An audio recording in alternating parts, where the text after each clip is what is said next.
बिस्मिल्लाहिर्रहमानिर्रहीम। अस्सलाम वालेकुम वीवर्स, मैं हूं मखदूम अमीर हैदर हाशमी और आप देख रहे हैं मेरा YouTube channel Hashmi organic farming. दोस्तों, आज की वीडियो पंजाब में गन्ने के रेट के मुतालिक है। गुज़श्ता दिन शुगर केन कंट्रोल बोर्ड की मीटिंग हुई। शुगर इंडस्ट्री ने चीनी की बरामद के मसले को किसानों के सर मुंडने की कोशिश की। माहौल में काफ़ी तलखी हुई। कुछ मिलों के लोगों और किसानों की आपस में तकरार भी हुई।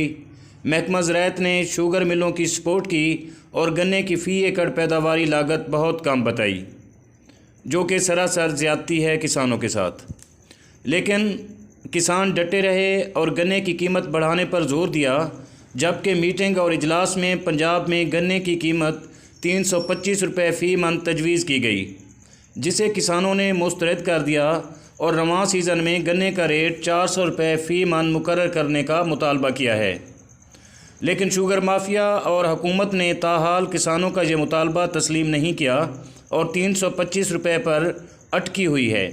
लेकिन किसानों का मुतालबा है कि रेट 400 रुपये फ़ी मन मुकर्रर किया जाए। दुआ गो हूँ कि गन्ने का रेट 400 रुपये फ़ी मन मुकर्रर हो जाए, ताकि हमारा किसान खुशहाल हो सके। किसान खुशहाल होगा तो हमारा मुल्क खुशहाल होगा।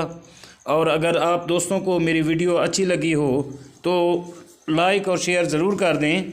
और अगर आप दोस्त मेरे चैनल पर नए हैं तो प्लीज़ चैनल को भी ज़रूर सब्सक्राइब कर दें। और आखिर में दुआ है कि अल्लाह आप सबका निगहबान हो। आमीन। अल्लाह हाफ़िज़।